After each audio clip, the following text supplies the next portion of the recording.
Dear colleagues, good morning, good afternoon, good evening. Thank you very much for joining our the October webinar of local governments and municipal authorities constituency. Sorry for a couple of minutes of delay in the kickoff, and as usual, we will just give one more minute for all of us to settle down in the Zoom rooms, and then we will proceed. So bear with us. We're coming back shortly.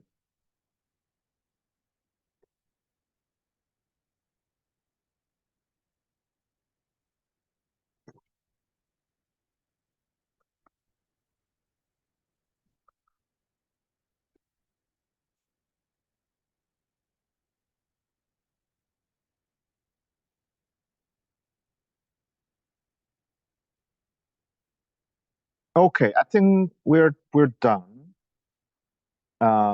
So my name is Yunus Erikan. I'm the Director of Global Advocacy at ICLE, and I'm also the focal point. I'm delighted to join this session with my colleague Madison, who's working with me. So two of us are your contact persons in terms of substance, and my colleague Kata is also sharing her support in terms of managing of this uh, technical running of this webinar.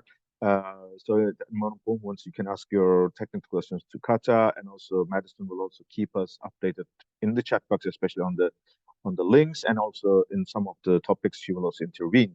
And so, for those who are familiar, you're all aware that this is a recorded session, and we make it also publicly available afterwards.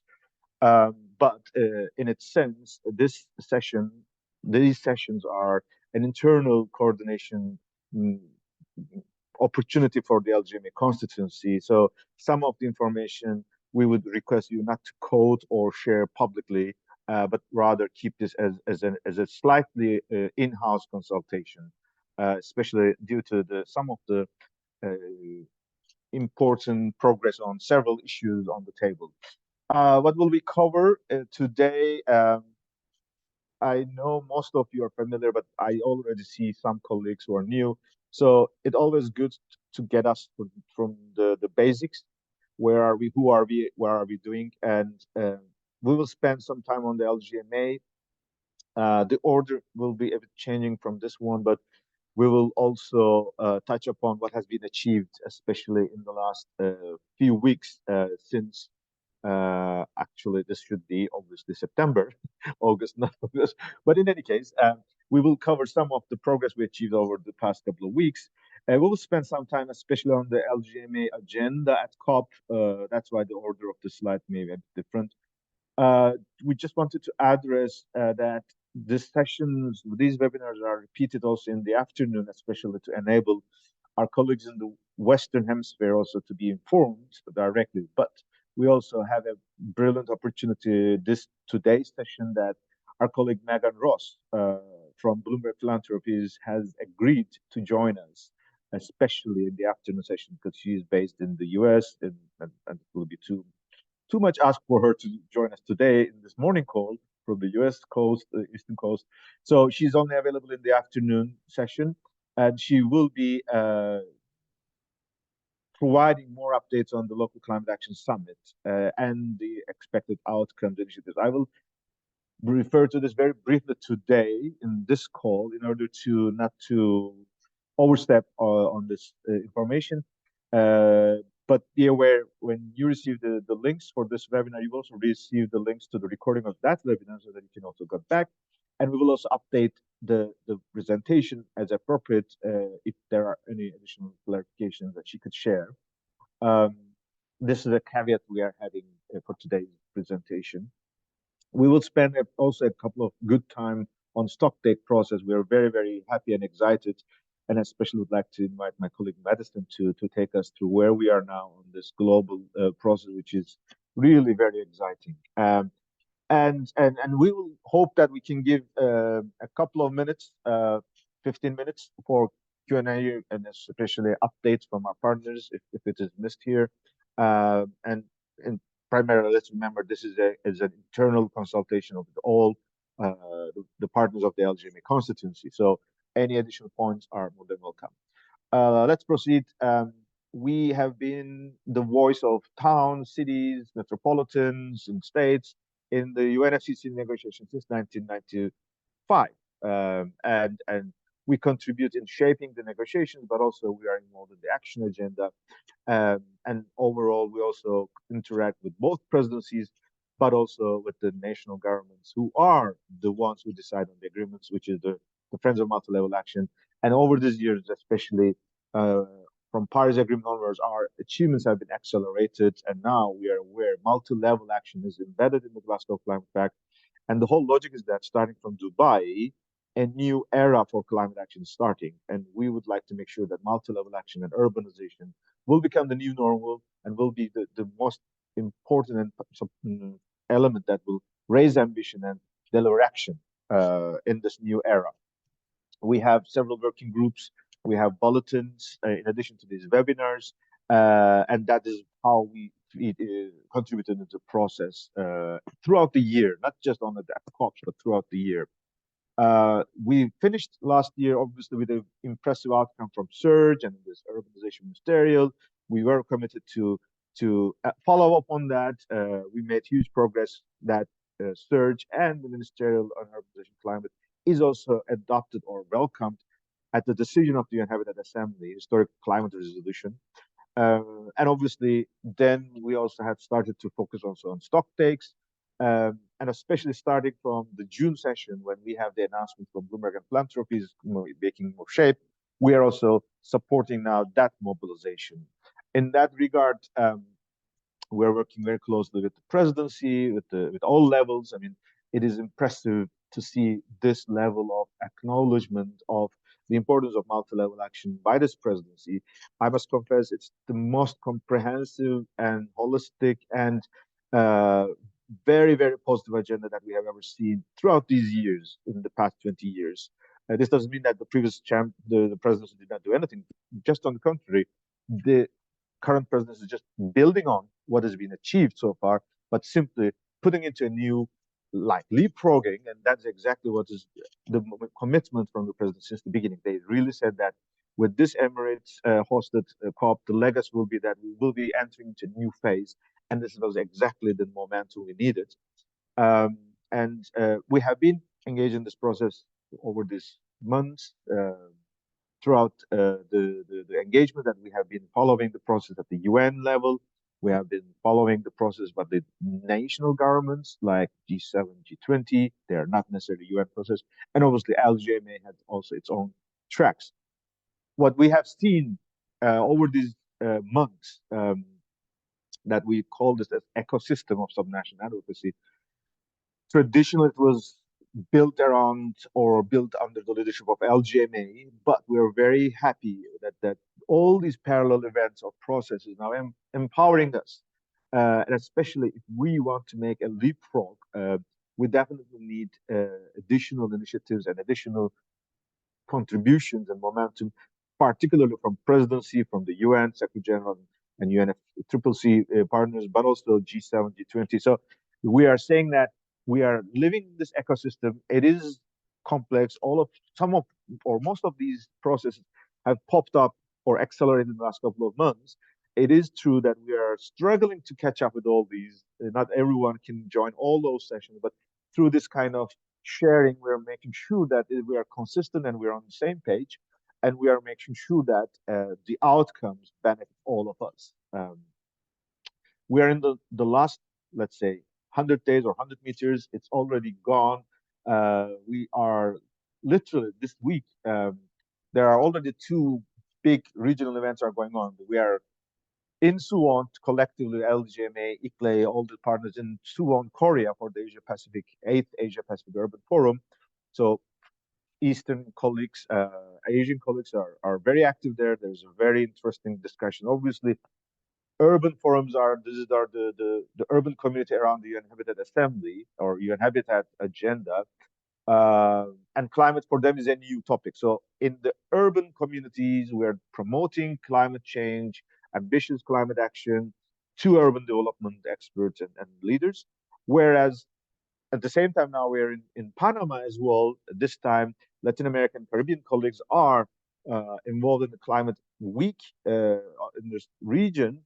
And there, of course, this is the climate community, and they also don't know urban space and urban uh, specific issues. And there, we're also championing how climate community can strengthen its collaboration with the urban community. So these are different nature in terms of its mission and mandates of these events, but we are trying to make sure that we are consistently proving that climate is a priority. We're in a climate emergency mode, and we are pushing urban component or multi-level action. Um, we have over these weeks, I'm very happy that our colleagues who have worked in this process under two coalition, the Regions 4 and Committee of the Regions are also part of this calls.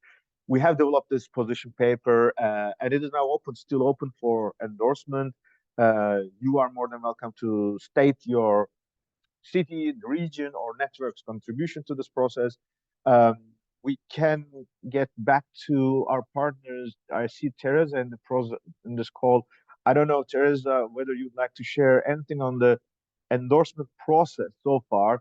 I'm particularly addressing or acknowledging Teresa from Committee of the Regions because they have been instrumental in contributing to the negotiation of the European Council, which for the first time ever adopted a huge historic paragraph, which is pushing for multi-level action inside EU position towards COP28. And this position paper played a huge role in that, and that's the demonstration of why such documents are important. Teresa, I'm not sure whether you want to intervene at this moment or anyone else from that team who have been involved in this process. If not, we can continue. Teresa, you can come back later on. I didn't want to put you that much early moment of this webinar.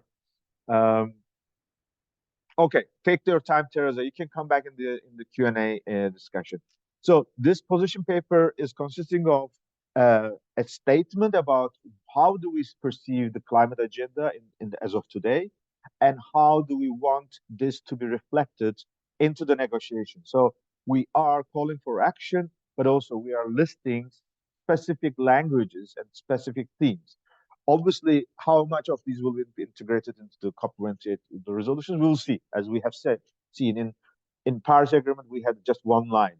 In Glasgow, we have two words even. We have several texts and adaptation, hopefully finance, but these are all now in our hands, especially with the ambitious agenda with presidency and the minister. We were expecting that we will be achieving more. Our feedbacks have also been heard. We have seen so many references to multi-level action in the synthesis report, or let's say a lot of reference to urbanization, very few to multi-level action, but it is also not that bad because we have also gone through the submissions from parties, and we will share it later on. There is also very positive references, so that it is not anymore only the cities, networks, or regional networks are asking for multi-level and urbanization. We are very, very confident that from global north and south, so many parties are part of this mobilization that, yes, we have to bring this into the new era. So we hope that the ultimate goal is that if the outputs of the global stock take can shape the future next 2 years, they should provide a guidance on to encourage nations to work with multi-level collaboration and urbanization to be at the heart of it. And that is now what we will be discussing, especially in this summit and others.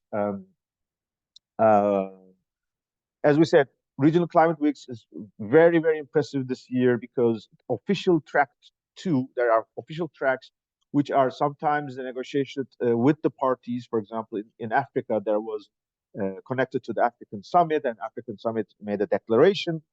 It was not a declaration of regional climate with Africa, but it was the African Union, and there was paragraphs on cities, multi-level action, and urbanization.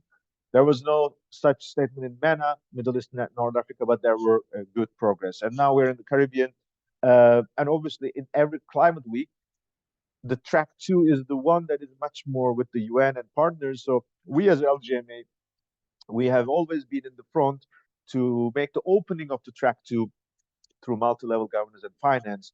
This was the case in Nairobi, in Riyadh, and it's the same now happening in Panama.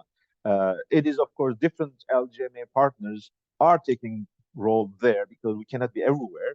But we are very happy that there is the message consistently. And then there are so many side events coming up, and this is just the latest one from Riyadh, the colleagues from ICLE, but there were also other leaders. We know it was a difficult session because it's already only the second time in this region we are having such a dialogue, and it was exactly the day after the escalation of war in Israel, and the escalation of this very difficult situation in the Gaza Strip. So I think our delegations have really made their best to make sure that in these difficult conditions, climate is still an agenda that bridges us, that brings us together, and we are hopeful that this will continue in days ahead.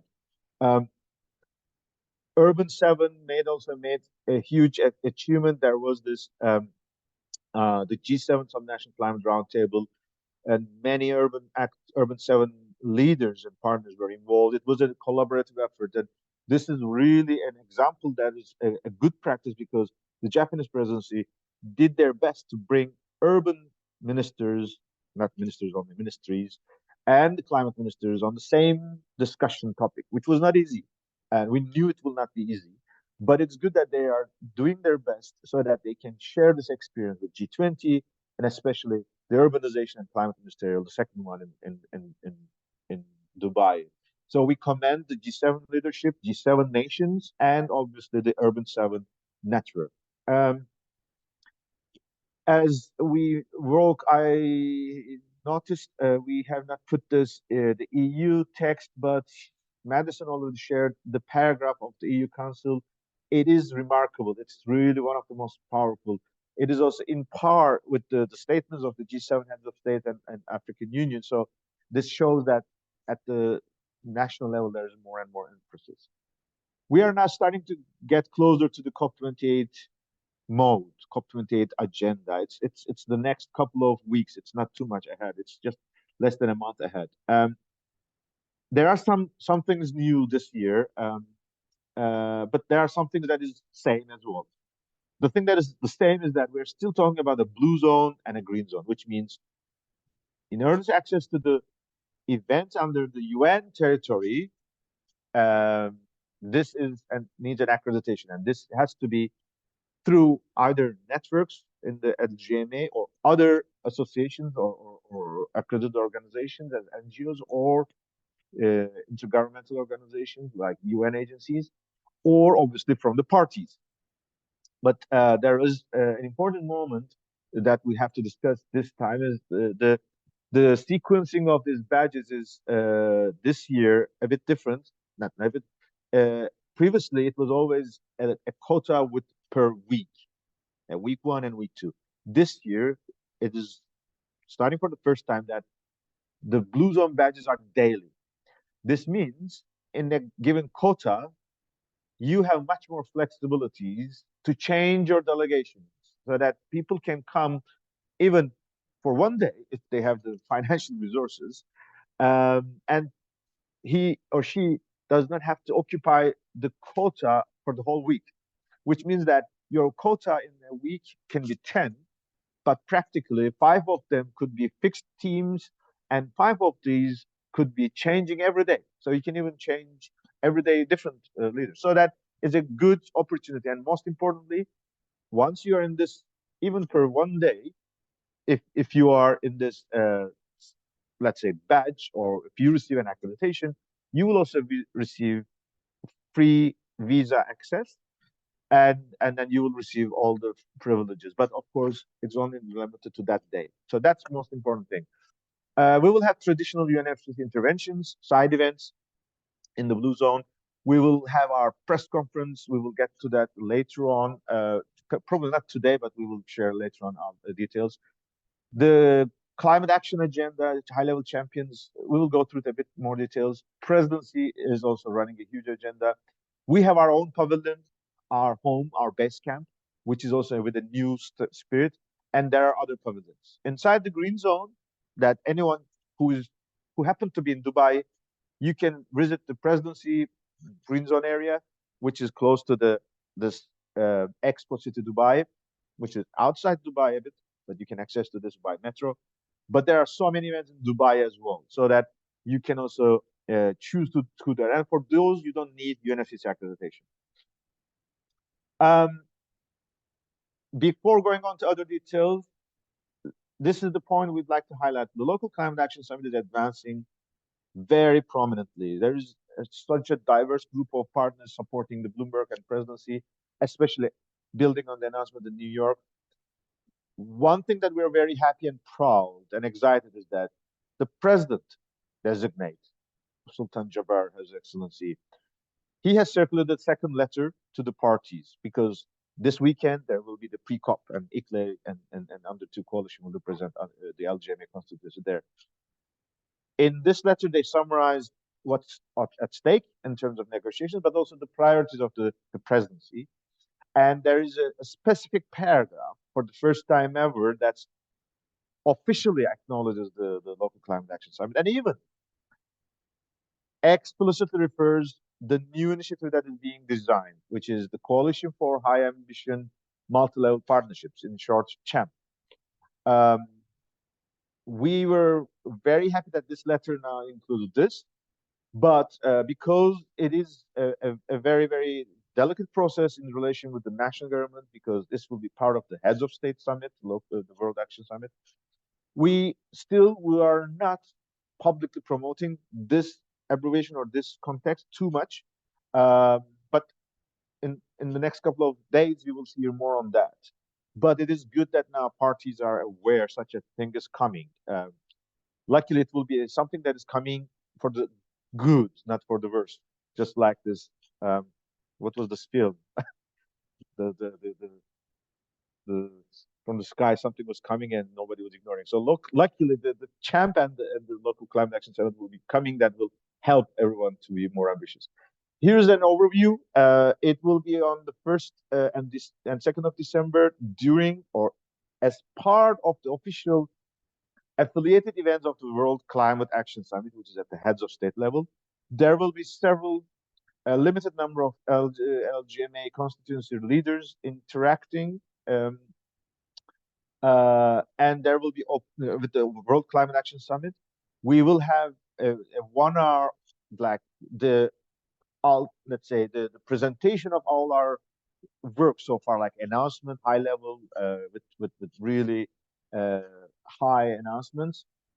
We will have reception, and then in the second day we will have much more breakout sessions and then parallel processes, because what will be announced on the afternoon on the 1st of December is just the tip of the iceberg with big commitment for the new climate action era with multi-level collaboration. But then we will dig into details about what it means in terms of our actions, governance, finance, so that then we will support the event on December 2 will be the ones that will support all these activities. So we have an LGMA tracking sheet that we have followed in the past, and Madison, maybe you could come in here so that we are encouraging you to help us track all the agenda along these lines that we have given, that it is this time a bit more user-friendly even, that you can choose. So Madison, would you like to guide us about our sheet? Yeah, thanks, Eunice. Yeah, so I just sent the link to the LGMA COP28 coordination spreadsheet in the chat. So if you could open it while we go through it together, that would be helpful. So there are 4 tabs in this sheet, and the main purpose is for us to be able to coordinate together as LGMA partners in COP28 planning. The 4 things that we're trying to share with each other are our delegations, so what political leaders each organization is bringing. I understand this is a little up in the air right now with the Local Climate Action Summit, but as that information becomes more concrete, please share it in here. This tab, the political delegation or COP28 leaders tab, also has a secondary function for specifically when Eunice is intervening in the official UNFCCC negotiations. So if your political leader would like to intervene at any point, there is a column to mark yes or no, and then on which days. So then concerning the second tab, these are LGMA events at COP28. So if your organization is hosting an event, please share it here. If you're looking for speakers, you could also make a note. That's pretty self-explanatory. The third tab is relating to announcements. So if your organization is planning any announcements throughout COP28, you can list it here so that we can best coordinate our communication channels and try to synergize and not speak over each other when we can. And then finally, there's the COP28 Multi-Level Action Pavilion tab. As we know, the agenda for the pavilion is not available yet, but when it is, we will link it here so that it's easily accessible. Madison has taken up, and you can access to the link, and then you can continue. But one thing, especially on this, the announcements and activities, of course, we will be fully following the first and second, the local climate action summit. And we are aware many of the announcements may come on that day, and we will definitely not duplicate. But we're also aware that after summit, there will be 10 more days to go, and there's a lot of agenda. We have, especially the 6th of December, multi-level action and urbanization day. But all the others days are also relevant because every agenda item now is asking for local government engagement or local government engagement. We're aware of that. Food, nature, the youth, the transport. So we are trying to make sure that delegations who are at COP is also able to make the best use of their time so that we can capture all of them as much as possible. That was the purpose, and we will make sure there is the appropriate synergy, especially with the ALCAS announcements as such. You heard a number of times reference to our pavilion, our home base camp, our home at the Blue Zone. We are delighted this year. We have elevated even its scope. We are delighted that in the past COP26 and 27, the pavilion was primarily an LGMA pavilion. Now we are united with UN Habitat, the UN agency for cities and for urbanization, as a co-convener of this space, supported by co-hosts, including Scottish government, our traditional host, and others, so that this is really a space that we will be making even much more ambitious. We are happy that it's now expanded to 100 meters square. It is having a stage that is fully webcasted, the sessions on the stage from 9 a.m. to 7 p.m. And it also contains a workshop or bilateral meeting room. We have already reached out to the partners who have been involved in the space and the pavilion in the past and the new ones. ICLA is managing the scheduling and also ensuring the financial contribution because it's not cheap. Because this is a very specific additions. I mean, there are constituencies who are not having such a pavilion, and they can still be actively engaged. But we believe there's a value of such a space, and unfortunately, it costs us resources. But with the contributions of our partners, financially as well, we are able to make sure that there will be voice of everyone to be heard, either a dedicated session or a speaker of the sessions that are hosted by partners. The agenda will be shared in the next couple of days. Official announcement is coming probably next week when the Urban October, the 31st of October, World City Day is closing up. We will also make sure that this pavilion is also now announced. So stay tuned. And in case you have still interest to take part, Madison, I assume if you can help us that in the chat box, if you can give the email address of the pavilion coordination, colleagues can submit their interest to reserve a slot in the pavilion. Yes, we're talking about the thematic day, 6th of December. The presidency has started to make more information available. For example, presidency has been working on several initiatives for every day. several meetings. Or these do not necessarily always have to be an initiative, but it's a theme that they would like this to be discussed at the COP. You can see in this screen the current events, which includes already the multi-level ministerial meeting on urbanization and climate in collaboration with UN Habitat, and LGMA will be contributing as usual, but there are so many others. But just be aware, this is only the presidency. And now, here you see the events that is led by the champions, which is adding a new layer. And you may notice that they're also trying to differentiate between blue zone and green zone. And obviously, we will have our additional pavilion agenda, but also every pavilion is almost having some things under the pavilions, traditionally EU, Japan, India, US, and many more to come. We are aware Resilience Hub, the buildings pavilion, they will all have a lot of relevance to our work, so that it will be really we someone was calling, I think it was Adil Najam, the new president of WWF. He was referring, and maybe Anthony, you can also correct me. He was saying that the new reality of climate negotiation or climate process is a jazz rather than a symphony.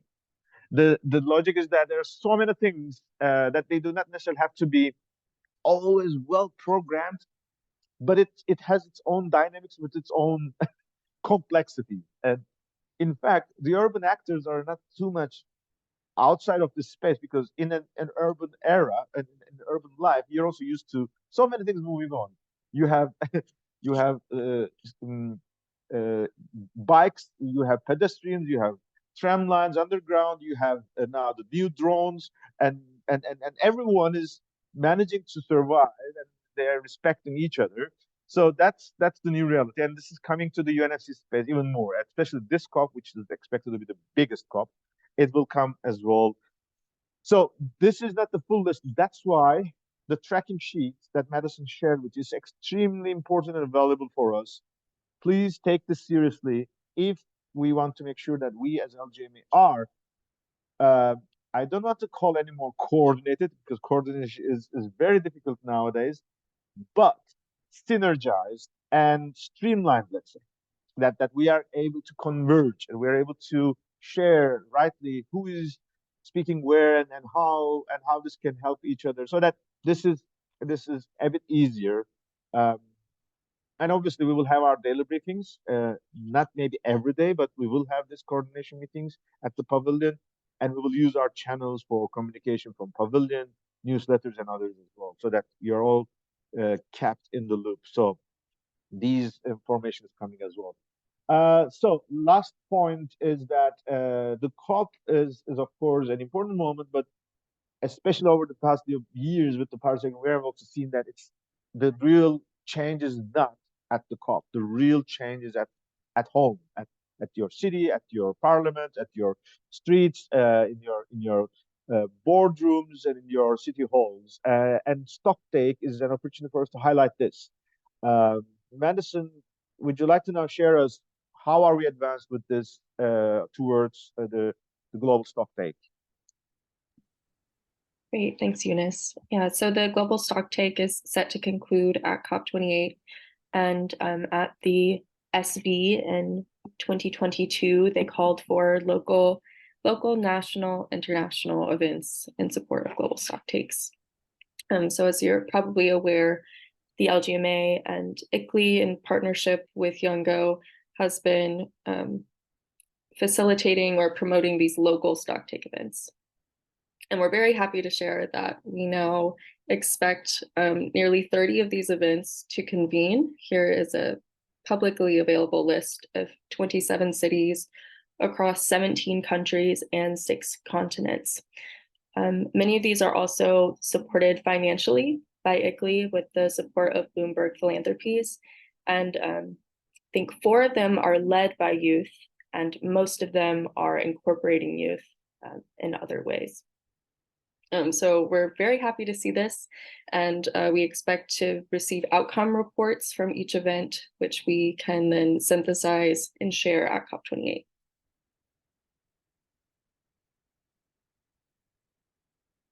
We do have resources available. So we hosted a training webinar in September, and we can share the links in the email that's sent following the webinar. And we have a meeting in a box toolkit. So every city that hosts a stocktake has presentation slides, meeting agendas available to them for their use.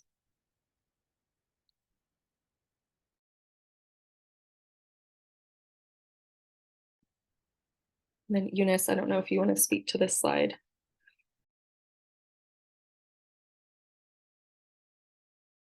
Madison, do you see my screen now? I'm showing the spillover effects. Yes. Okay. Mm-hmm. You can go on if you want, or I can take if you want. I'll pass it over to you. Okay. Okay. So thanks, Madison, and we commend all those cities who stepped up in this really limited time zone. And as we have noted, the Talano dialogues was our first experience. Now we have even advanced. We are also aware this is an additional burden, but it is good that we can demonstrate that there is such a an active excitement to downscale the Paris Agreement at the local level and then provide the feedback back to the UNFCCC. The good news is that the leadership of the local and regional governments have also had a spillover effect. For example, we have heard the European climate stocktake was scheduled now, and actually it will take place 2 days later on Friday in Brussels.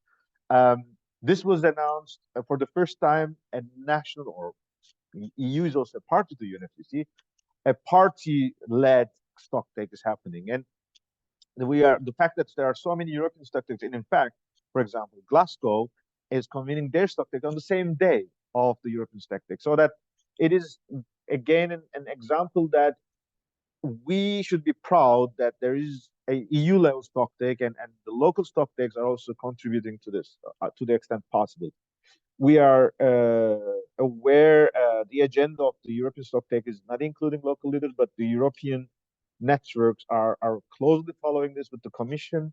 There will be definitely interactions and maybe some follow-up, especially at the EU Pavilion and afterwards, especially when we have this such a powerful EU Council decision.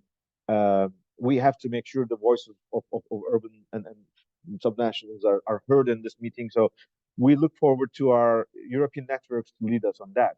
And then another example came from France. The French president, the president of France, Mr. Emmanuel Macron, announced that there will be the local and regional stocktakes or national stocktakes in France. After hearing this, we were trying to follow up how this has shaped up and what were the outcomes. So far, we have not received any information, but if there are other colleagues in this call who knows this information, feel free to share with us, because the spirit is very similar. And once again, why this is so important for us? This experience should be contributing to the design of the new era of climate action. And the reason is that you are all aware how it is difficult to convene a conference of parties, an annual event every year in a different part of the world. And there are, of course, a lot of rumors that this should not be anymore a traveling circus, some call it. Indeed, uh, while convening such side events and announcements, good, but this should not be the goal. This should be the vehicle. And sometimes the vehicle is coming ahead of the goal. So there are rumors that in this era of the digitalization, post-COVID era, and there may be a different mechanism to elevate the action agenda to achieve these outcomes and feed into the national process, but also continue on the negotiations. You are aware there's still negotiations going on. Yes, the the structure is there, but a lot of details has to be clarified. Like loss and damage is not concluded. Sorry, loss and damage finance is not concluded. We don't know how phase out will be shaping up. So there are so many details coming up. So negotiations will continue, but for negotiations, you don't have to be having 70,000 people on in the same room. They will never be get into the same room. So The logic of these mini COPs or local stock takes is, and you're also aware, many of our members are exposed to so many questions about what is your climate progress? Give us your report. And it's also not easy for them. And finally, traditionally, the councils or the parliaments of the local and regional level are discussing climate debate from their own perspective. What is my neighborhood? What is my local architects, or what is my local um, artisans or fleet are doing this? But most cases, there is not a debate to discuss where is my city in the global climate action, how I am contributing to this, how I am benefiting from that, how can I submit my outcomes much easily. So we are hoping that after this series of the stock takes, we may foresee even a stock take outcome document to encourage such practices to become annually, and that every city hall turns into a mini COP, and that then they could share this experience at the end of the year. And this will also engage our communities, that they will feel that they're not alone. They are not only responsible for their own actions, but also they're part of the global process. That for us is definitely a new way of a new multilateralism, a new inclusive multilateralism. So it's not just for the sake of this stock take, but we really want the experience to continue in the next era. And that's why the experience will be valuable. So in case you have any additional sessions scheduled that are not listed here, feel free to share with us so that we promote them widely. During the pavilion, we will have some sessions on that. So we are more than happy to engage with you as well. And we're also aware some of those cities who are hosting, their leaders are coming to COP. So we can also hear from them directly how they have benefited from this, how are they advancing on that. Medicine, if you can also insert in our chat box the link where they can insert their stock takes. It could also be helpful. But as far as I remember now, we have come to the end of our today's webinar today, which gives us still a 14 minutes left. I would suggest we can now turn back to all our participants of this call and invite you, if you wish, you can intervene, you can raise your questions, you can fill any information gap that was not available here, or come up with your own ideas. The floor is yours.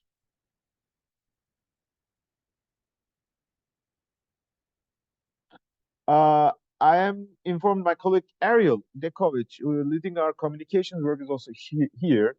I would like to invite Ariel to intervene to briefly speak about the communications work that we will be taking forward around the pavilion, but also beyond. Ariel is also involved in the local climate action summit communications team, so she can also have more updates on that. So Ariel, thanks a lot for joining us. So the floor is yours. Great. Thanks, Eunice. Glad to be here. Hi, everyone. So I will try to give as complete an update as possible, but mostly I just wanted to also make my face known to you and invite you to connect with me, and particularly your comms leads to connect with me after this call. I've already started speaking with some of the network's comms leads about aligning plans, synthesizing plans, as Eunice was saying, even coordinating plans. We might even be able to get there.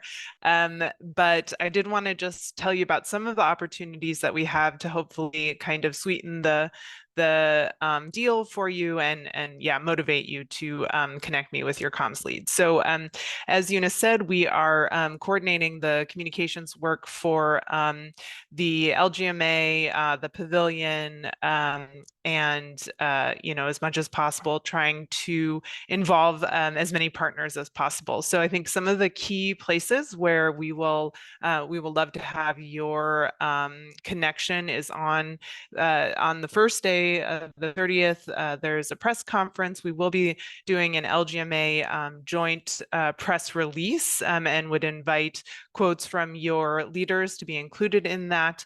And very similar to what Eunice has been touching on here, the kind of 3 to 4 main points of that press release will be the huge kind of showing and mobilization this year towards advocacy within the space and the successes that we're seeing towards motivating nations to improve their NDCs, the local stock takes, the pavilion, and our support of LCAS. So those are sort of the 3 themes that will be really headlining in that press release, and would invite commentary from your leaders to be in that press release.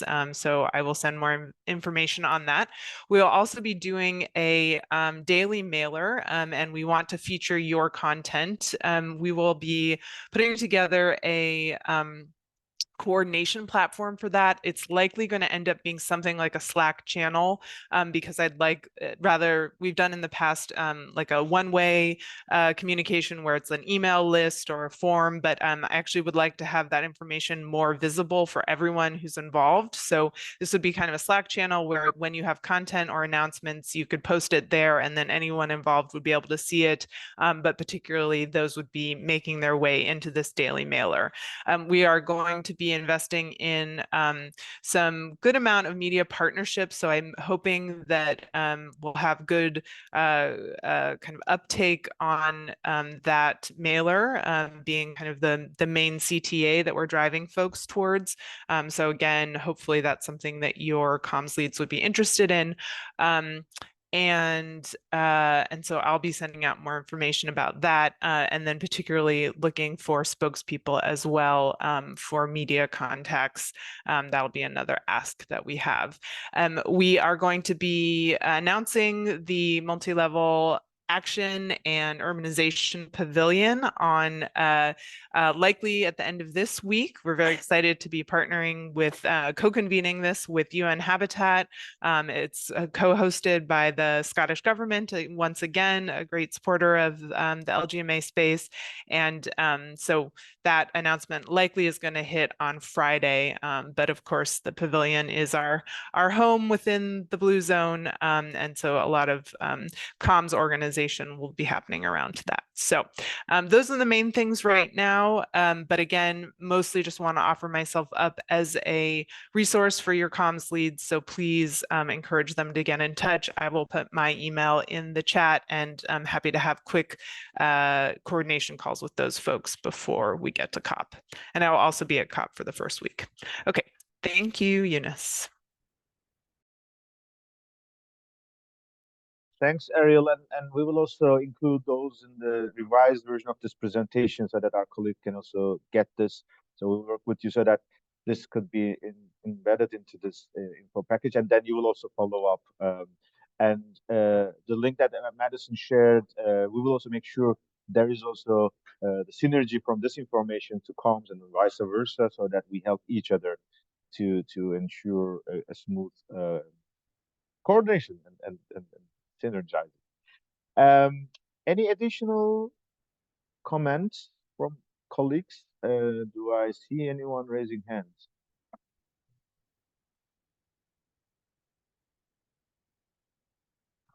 I don't see now, and it's also okay that we'll still keep a couple of minutes for our own personal agendas, and then you can continue your day work. Would like to thank you very much for your participation and interest. Teresa, of course. Kata, thanks for reminding me. Teresa, if your mic is open, feel free to come in. Yes, I can speak, but I cannot switch on my camera. But I have not much to add to what you said, Yunus. We're very happy with the results that the LGMA position is already having. Most of the networks that contributed to the paper have already endorsed. So thanks so much for that. And we will be following up bilaterally in the coming days with those that are missing. As you mentioned, we're very, very proud that we are included and recognized in the EU mandate for COP28. so that for the first time, we are not part of the non-party stakeholders, but we are there in a single highlighted paragraph, recognize the key actors in driving ambition further and also in implementing NDCs, NAPs, and other strategies. And of course, this doesn't end here. We will be coordinating with the EU negotiators so that this language hopefully makes it to the COP28 decision documents. And unfortunately, as you mentioned, we are not in the agenda for the European Stock Take, which is disappointing, of course. But the EU networks will be there. And on our side, we have printed QR codes with the LGMA position paper that we will be distributing there. So we hope to see you there on Friday. And thanks a lot, Yunus, for everything that you do, of course. Thanks, Teresa. Congratulations. And it's really good to see the bearing the fruits of our engagement. EU has always been a very active partner in this process, and it's so good that they're also elevating higher. One question: do you also hear any updates on the French stock takes? Did you hear any input? Or because I know many of the Committee of the Region members and leadership was also involved in this process. Not really, but I will do a bit of research on that and come back to you. Let's hope we have we can hear their experience and have this that can contribute to our work as well. I see one comment from Ole. It's good to have Ole from KS Norway is a long time seasoned LGMA leader, and he's still continuing to support. He's asking in the chat box, could you please say a bit about practical info important to arrive in Emirates and COP28? So COP28 website has its own guidance information. What we know, those who have Blue Zone accreditation, they will have a code and that they can apply to electronic visa of Emirates. And everybody has to have an electronic visa to Emirates. But this is for free for the Blue Zone badge holders. And once you enter Emirates, I think it's much easier because there is a very established railway system. There are information, as far as I know, that there are some people who are staying in Abu Dhabi and planning to commute because there's daily easy bus or trams. Inside of Dubai, there is the Expo City Dubai is at the end of the tram line, sorry, metro line.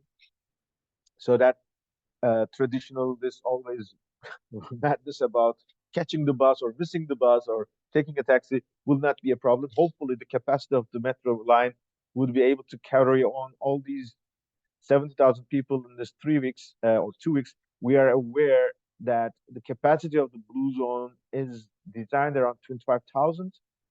And with the Green Zone, of course, we are expecting momentarily 30 or 35,000 people or 40,000 people around this Dubai Expo City on any given day, especially for the first days with the heads of states. We heard it's around 100 confirmed. It's very likely exceeding the numbers of Sharm el Sheikh. So be prepared. It will be very busy on the first couple of days. And it's always the case that everything starts to work smoothly at the end of the COP, but then the COP is over. And that everything starts again until next year. And that's one of the reasons why I do believe this COP should not anymore continue like this way, but there should be a much better way of engagement because logistical challenges should not be a barrier for us. I remember, I mean, not just only to manage, I mean, when we are almost like those who are familiar, I'm including myself in this process, it takes, I think, at least 2 or 3 days to get to know which pavilion is where, how long does it take from reaching one meeting room to the other, that without even, of course, being lost on the way. Because when you're lost, then the additional time is even more. And again, we are in the Gulf region. This was the case in Egypt as well, of course. Under the sun, it's enjoying, but it's also suffering. You either freeze cold like Glasgow or you are sweating like Sharm el Sheikh or Dubai. And that's also not easy. It's just human. We're humans at the end of the day, and we have just 8 hours or 10 hours inside the blue zone, and there are limits of human capacity. So we have to be much more efficient. And having 70,000 people doesn't seem to be the way to go forward, especially when we are aware that we need more action at home, so that the networking is good, commitments gathering is good, but we have to demonstrate action on the ground at home, and that's what pushes us more priority on the front. Anyway, this was just a personal insider, or let's say sharing of feeling. Yes, one more minute left, and if not, we can really conclude now. Um, Thanks for all your participation and interest. We'll stay in touch. You will receive a revised version of this presentation. If you wish, those in the European time zone or African time zone, your advantages, you can join the session at 4 p.m. and listen to from Megan Ross from the Bloomberg Presidency to hear more about the local climate action summit and also possibly the CHAMP initiative. If not, we'll keep you informed. Take care. Bye-bye.